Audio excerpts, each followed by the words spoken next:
Students, we have studied the aspect of radioactivity even up to TY level, even in FY and all the other classes also.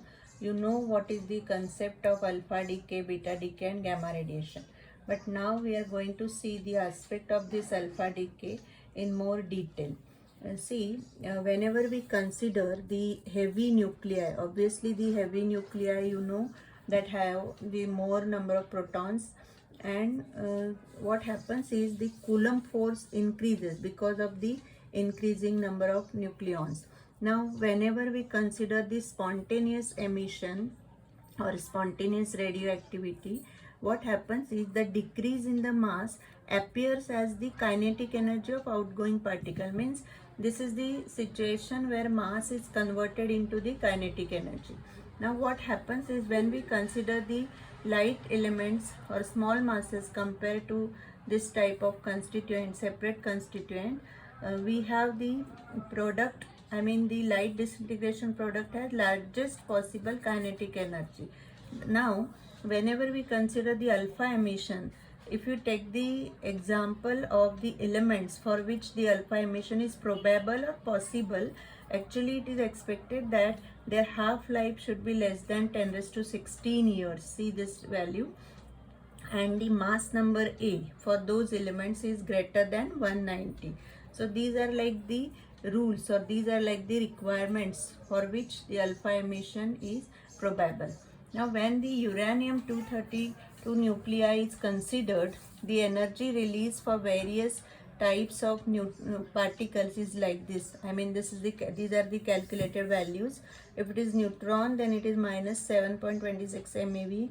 It is proton, then minus 6.12, all the other elements. And finally you can see that only for 2He4, that is alpha particle, the value is positive.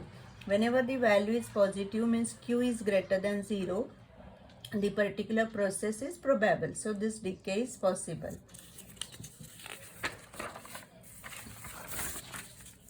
Now that is what I told you, that this is possible. Now see here the general equation for alpha decay. When we consider the alpha decay, that Z decreases by 2 and A decreases by 4.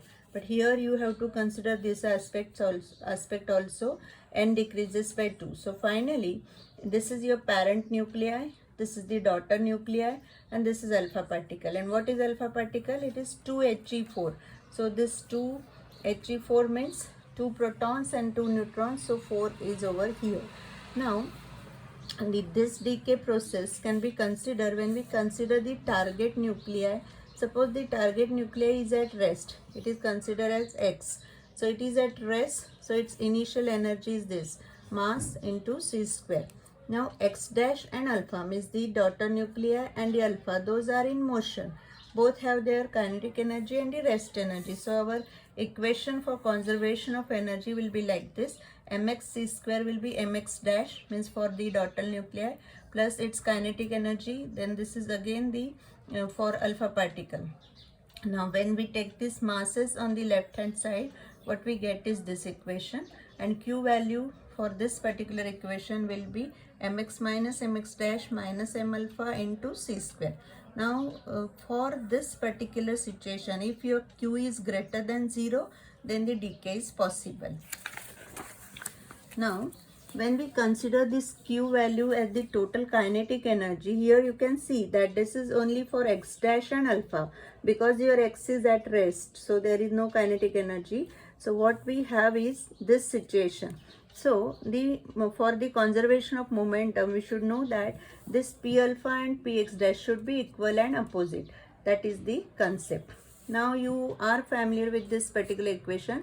E is equal to P square by 2m. Energy is P square, that is momentum square upon 2m.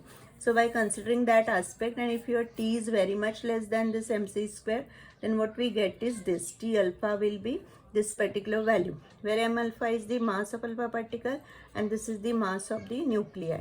When we consider again the situation that your capital A is larger than 4 means mass of alpha particle, then we get T alpha like this. Now the 98% energy is carried out by the alpha particle and 2% by the X dash, that is the another nuclei. Now when this 5 MeV, which is the actual value considered, then its 2% is 100 keV. So that is also the considerable value. Now we have to see the alpha decay paradox or the barrier penetration.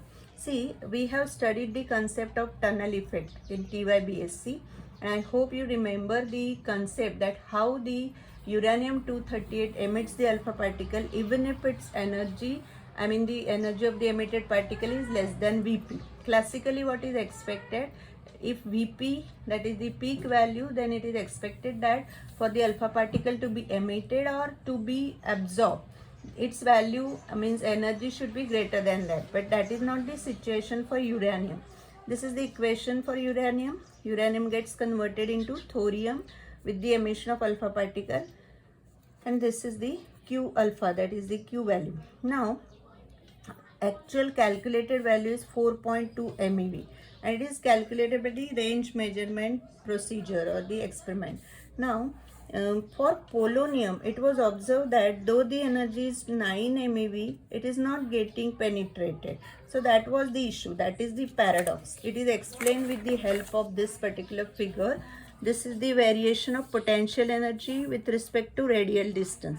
Now when the potential energy is considered, we have to go like from negative value, and this is the particular sketch. Now see here, for the alpha particle emitted from polonium, we see that it gets scattered. This is because of the Coulomb repulsion, repulsive Coulomb barrier. Now this has the energy 9 MeV but from polonium, but it is getting scattered. And for K alpha, that is the alpha particle with uranium, has 4.2 MeV, but it is getting penetrated. That is the paradox.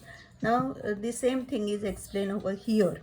Now according to classical mechanics, I already told you that it is not possible to have the penetration, whether if it is greater than, if it is less than, it is not possible, but it will be possible only when it will be greater than Vp, and that is what is tunneling. This is a simple example where it is asked, show that plutonium is unstable against alpha decay, means it show that it emits alpha particle. This is our equation. Plutonium gets converted to uranium, then alpha particle and Q value. When the masses are substituted, masses of all the things are substituted, it is converted into energy by multiplying this 931.5. What we see is 5.87. Q value is calculated to be 5.87 MeV. Now you can understand that this value is positive. Since it is positive, it is unstable against alpha decay, means it emits alpha particle. Thank you.